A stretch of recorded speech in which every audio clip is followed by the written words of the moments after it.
इस वक्त की बड़ी खबर प्रेमचंद्र अग्रवाल के इस्तीफे से जुड़ी है, जहां प्रेमचंद्र अग्रवाल के इस्तीफा देने के साथ ही संभावनाएं तेज हो गई हैं। एक और मंत्री को छुट्टी मिल सकती है, एक और मंत्री की छुट्टी हो सकती है, ऐसे सूत्र बता रहे हैं। अब धामी कैबिनेट के 5 पद खाली हो गए हैं। कई विधायकों को उम्मीद जगी है। कांग्रेस नेता गणेश गोदियाल ने बोला हमला, कहा अभी लड़ाई नहीं हुई है खत्म, विधानसभा अध्यक्ष को भी माफी मांगनी चाहिए। बीजेपी प्रदेश अध्यक्ष को भी माफी मांगनी होगी। पूर्व सीएम हरीश रावत ने भी हमला बोला, अहंकार का यही नतीजा निकलता है, ऐसा हरीश रावत का कहना है। एक व्यक्ति के अहंकार का नतीजा सामने आ गया है, हरीश रावत ने हमला बोला है। प्रेमचंद्र अग्रवाल के इस्तीफे के बाद आरोप प्रत्यारोप का दौर चल गया है। एक बार फिर से कांग्रेस ने हमलावर होते हुए अपना रुख अपनाया है। बीजेपी प्रदेश अध्यक्ष के से माफी मांगने की बात कही गई है। पूर्व सीएम हरीश रावत ने भी हमला बोला है और कहा है कि अहंकार का यही नतीजा निकलता है। हरीश रावत ने पूर्व मुख्यमंत्री का बयान सामने आया है। इसी के साथ एक व्यक्ति के अहंकार का नतीजा सामने आ गया है, हरीश रावत का बयान सामने आया है। प्रेमचंद्र अग्रवाल के इस्तीफा देने के साथ ही संभावनाएं तेज हो गई हैं। एक और मंत्री की छुट्टी हो सकती है, ऐसे सूत्र बता रहे हैं। ये बड़ी खबर सामने आ रही है। प्रेमचंद्र अग्रवाल के बाद एक और मंत्री की छुट्टी हो सकती है। इसी के साथ धामी कैबिनेट के 5 पद अब खाली हो गए हैं। कई विधायकों को उम्मीद जगी है। मंत्री कैबिनेट विस्तार को लेकर कई विधायकों में उम्मीद जगी है। कांग्रेस नेता गणेश गोदियाल ने हमला बोला है। एक तरफ जहां इस्तीफा दिया गया तो वहीं कांग्रेस फिर से हमलावर दिखाई दे रही है। अभी लड़ाई खत्म नहीं हुई, ऐसा कांग्रेस का कहना है। विधानसभा अध्यक्ष को भी माफी मांगनी होगी, कांग्रेस की तरफ से बयान सामने आया है। बीजेपी प्रदेश अध्यक्ष को भी माफी मांगनी होगी, ऐसा कांग्रेस का कहना है। इसी के साथ पूर्व सीएम हरीश रावत ने भी हमला बोला है। का यही नतीजा निकलता है, और जब आपका अपनी वाणी पर संयम न हो, अपने भावों पर संयम न हो, तो फिर आप कैसे राजनेता हैं। और भाजपा के मंत्रियों में, शासन में जो अहंकार आ गया है, वो अकेले प्रेमचंद नहीं है। ये इस तरीके की जो भाजपा का अहंकार है वो प्रेमचंद के शब्दों में निकला, और उन्होंने बहुत अपमानजनक कुत्सित शब्दों का इस्तेमाल किया। उस घाव को उत्तराखंड नहीं भूलेगा। उत्तराखंड की एकता, अखंडता पर और भावनात्मक एकता पर जिस तरीके का प्रभाव, जिस तरीके का प्रहार प्रेमचंद जी के शब्दों ने किया, मैं उससे बहुत दुखी हूँ, बहुत आहत हूँ। हाँ, मैंने कहा बहुत आहत हूँ। बहुत लोग उसको भूलेंगे नहीं। भाजपा को इस्तीफा दे करके, यदि वास्तव में उन्होंने इस्तीफा दे दिया है तो उन्होंने और बड़ी फजीहत से थोड़ा बचा लिया, लेकिन फिर भी लोग भाजपा को माफ नहीं करेंगे, क्योंकि भाजपा ने बचाने का हर संभव प्रयास किया। इसको उन्होंने पहाड़ी, मैदानी कुछ और रूप भी देने की कोशिश की, लेकिन अनंतो गत्वा चीजें सब सामने आ गई। सब सारा उत्तराखंड नारसन से लेकर के भटवाड़ी तक और जसपुर से लेकर मुंशियारी तक पूरा उत्तराखंड, हर व्यक्ति उत्तराखंडी समाज का। आपके जब एक समाज के लिए ऐसे शब्दों का इस्तेमाल करोगे, दूसरे के लिए भी ऐसे शब्दों का इस्तेमाल करोगे, तो ये सत्ता का अहंकार था उन शब्दों के रूप में, उससे सारा उत्तराखंड। इस खबर पर ज्यादा जानकारी के साथ सीधे लाइव जुड़ेंगे हमारे संवाददाता योगेश आर्य से। योगेश, जिस तरह की खबरें सामने आई, प्रेमचंद्र अग्रवाल ने इस्तीफा दे दिया है, लेकिन फिर भी कांग्रेस शांत होने का नाम नहीं ले रही है। कांग्रेस ने बोला है कि अब लड़ाई जारी रहेगी। इसी के साथ विधानसभा अध्यक्ष के से माफी मांगने की भी बात कही गई है। क्या कुछ देखने को मिल रहा है?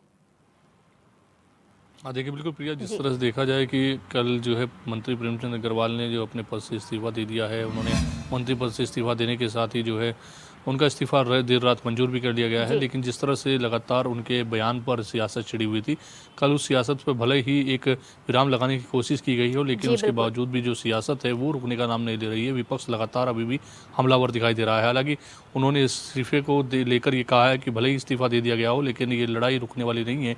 मुख्यमंत्री को इसमें मामले पर जैसे उन्होंने उनको काउंटर करने की कोशिश की, तो इस पर जो है उन्हें माफ़ी मांगनी चाहिए।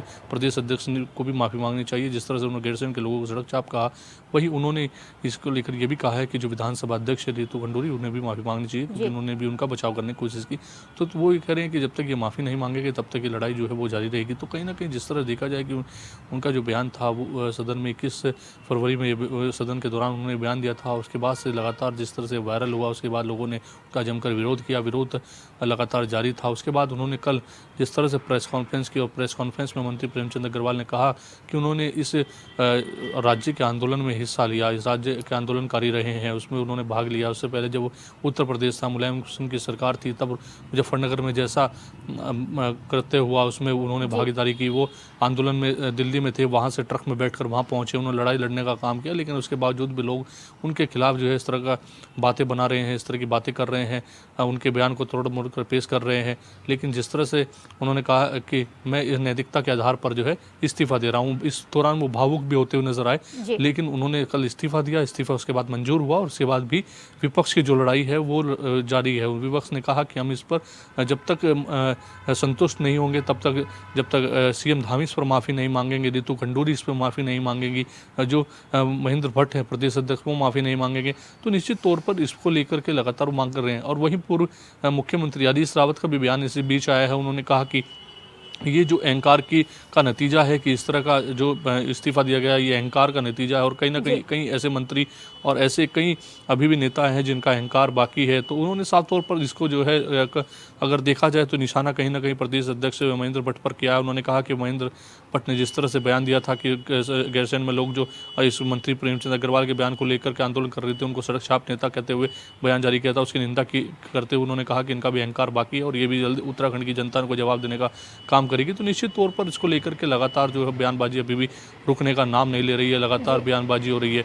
वहीं अगर प्रदेश अध्यक्ष कांग्रेस करण मेहरा की बात की जाए तो करण मेहरा ने भी कल एक वीडियो जारी करते हुए कहा था कि ये उन्होंने अच्छी पहल की है, उन्होंने इस पर इस्तीफा दिया है, ये अच्छी बात है।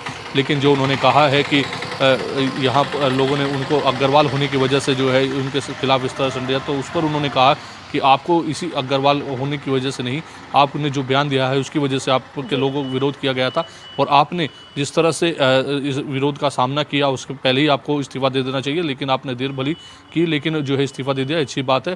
लेकिन आपको ये समझना चाहिए कि यहीं की जनता ने आपको विधायक बनाया, यहीं की जनता ने आपको विधानसभा अध्यक्ष तक पहुँचाया, यहीं के जनता ने आपको मंत्री बताया, लेकिन जिस तरह के बाद उसके बाद आपने इस तरह का बयान दिया तो यहीं की जनता आपसे नाराज़ थी। तो निश्चित तौर पर देखिए, बिल्कुल चाहे भले ही ये इस्तीफा दे दिया गया हो, मंजूर हो गया हो, लेकिन अभी भी जो विपक्ष है वो लगातार हमलावर दिखाई दे रहा है।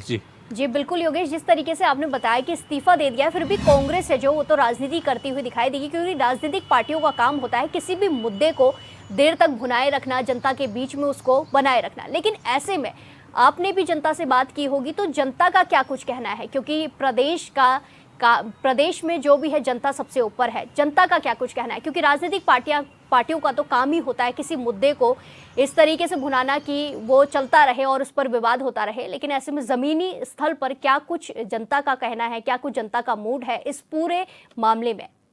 जनता की बात की है तो जनता की बिल्कुल देखी जाए तो जनता दो पहलुओं पर नज़र डालते हैं कि अगर एक और जहां कुछ जो प्रेमचंद अग्रवाल मंत्री हैं उनके समर्थक रहे हैं, जो अगर देखा जाए तो प्रेमचंद अग्रवाल के जो अब तक समर्थक रहे हैं, उन्होंने कल जिस तरह से कहा कि वो बाजार बंद करेंगे, इसका विरोध करेंगे, उनका इस्तीफा मंजूर नहीं होना चाहिए। लेकिन देर रात में प्रेमचंद अग्रवाल की ओर से जो है एक बयान जारी किया गया। उन्होंने कहा कि कोई भी व्यक्ति इस तरह का संदेश देने का काम ना करे कि वो बाजार बंद करके इस तरह से विरोध प्रदर्शन करे, ये अच्छा नहीं है। उन्होंने नैतिकता के आधार पर जो है कि इस्तीफा दिया है, पार्टी के लेवल पर जो है इस्तीफा देने की बात सामने आई है। तो निश्चित तौर पर जो लोग इसका विरोध कर रहे थे कि हम कल दुकानें बंद करके विरोध जताएंगे इस्तीफे का, तो वो लोग को शांत करने की बात की गई है। तो वहीं दूसरी ओर जो लोग अब तक इस्तीफे की मांग कर रहे थे, लगातार इस पर बयानबाजी कर रहे थे, उन्हें थोड़ा वो खुश हैं, लेकिन हालांकि अभी भी उनका कहना है कि इस्तीफा दे दिया है लेकिन जनता से माफ़ी नहीं मांगी है। तो निश्चित तौर पर अभी भी कहीं ना कहीं जो है वो इस बयान को लेकर के, जो भले ही इस्तीफा दे दिया गया हो लेकिन माफ़ी को लेकर लोग अड़े हुए हैं। कोई पार्टियां जो हैं, विपक्षी पार्टी, वो लगातार माफ़ी की बात कर रही हैं। तो निश्चित तौर पर अभी ये मुद्दा जो है हमें लगता है कि अभी थमने वाला नहीं है। अभी इस पर जो है कहीं ना कहीं अभी सियासत भी जारी रहेगी, लोग भी इस पर सवाल उठाते रहेंगे। देखना है कि आखिरकार ये लंबा कितना चलने वाला है और आखिरकार इस पर कब तक पूर्ण विराम लगता है। जी बिल्कुल देखना होगा ये मामला कब जाकर थमता है, ठंडा होता है। धन्यवाद योगेश हमारे साथ जानकारी साझा करने के लिए।